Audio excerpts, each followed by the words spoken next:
You're going to start hearing a lot about Japanese government bonds. Now, for most of us here in North America, the Japanese government bond market sounds like a pretty boring subject. It is famous or infamous, I guess, for its low yields. For decades, we've had virtually no reason to actually pay attention to it. But recently, that all changed. That boring market suddenly broke. 2 days ago, Ken, we witnessed a disorderly, seemingly uncontrollable sell-off in the Japanese bond market. And there are many people here who may not be paying close attention to the Japanese bond market. Pay attention, right? Pay attention. When the founder of Citadel tells you to pay attention to a disorderly market, I think we probably should listen. Now, over the past year or so, investors have started to realize that the rules of the game in Japan are finally shifting. After decades of ultra-accommodative monetary policy, Japan is slowly moving toward a more normal interest rate environment. And we can't really afford to ignore a market that is this massive. The Japanese government bond market is the third largest in the world. So when yields spike in Japan, they are going to pull global rates up with them. Is there an implicit warning, Ken, in that sell-off for the U.S. Treasury bond market? Actually, there's an explicit warning.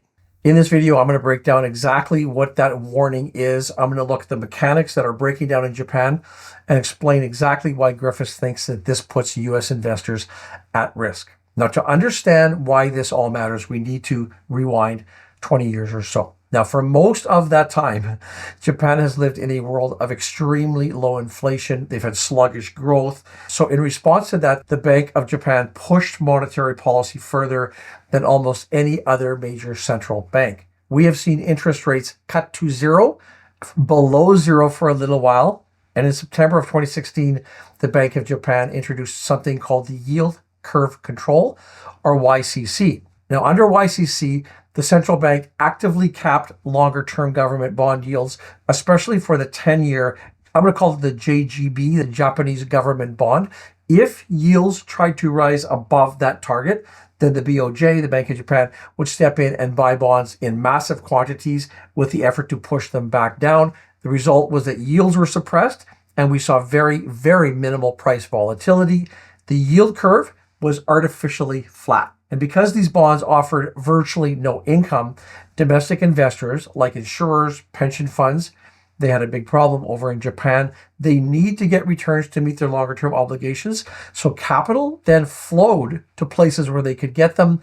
The Japanese investors became some of the largest buyers of foreign bonds, particularly U.S. treasuries and European government debt. Another thing happened at the same time. Those ultra low Japanese bonds actually weakened the yen because of that. Then borrowing the yen was cheap. So global investors started to use it as a funding currency for carry trades.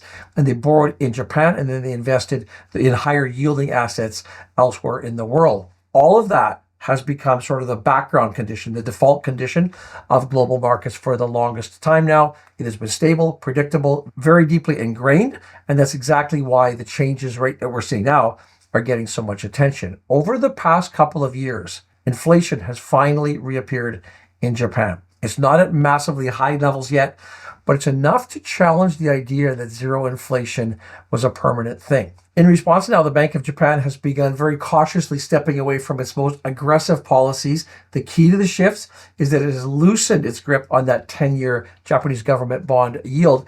Instead of being extremely rigid at that near zero cap, the Bank of Japan has widened the allowable trading range, and they've signaled that they have more tolerance for yields to move more in response to market forces, and that is a very, very big deal. It means that Japanese bond yields can rise when inflation expectations increase or when global interest rates move higher. Yields have moved up, volatility has increased, and now all of a sudden investors are being reminded that Japan is one of the largest government bond markets on the planet. Now, recently we saw just how fragile this transition can be, what Ken Griffin described as that disorderly, seemingly uncontrollable sell-off that I mentioned earlier. Now, you may be thinking, I live here in Canada, I live in the US, why do I care about what's happening in Japan, so far away? I'm going to look at 3 reasons why you probably should be paying attention. First reason is capital flows. As the yields rise on those Japanese government bonds, even if it's just a little bit, that incentive that we spoke about earlier weakens Doesn't mean that the Japanese investors are all of a sudden going to go out and just dump all their foreign bonds en masse, but it does mean that that relentless structural demand that Japan has provided to the global fixed income markets for so many years, that we can expect that to ease over time. We can expect to see less buying pressure from Japan. That will translate into higher yields in other places, especially in the markets that have relied heavily on that Japanese demand. Now, the second reason is the currency markets. Those low Japanese yields helped keep the yen weak, and that reinforced its role in those carry trade markets. If the yields rise there, and we're going to see that, then borrowing the yen becomes less attractive. Some of those trades will unwind, and that tends to support the yen, or at least at a minimum, it will introduce more volatility. Even if you have never traded in the FX directly, currency moves do affect asset prices everywhere.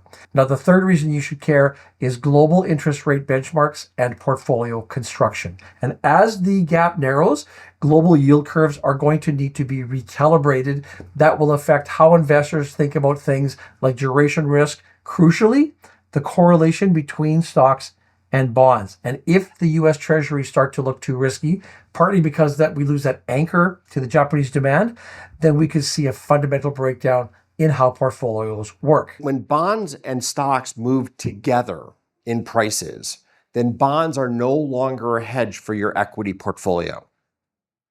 And they lose a substantial part of what makes them so special in constructing a portfolio.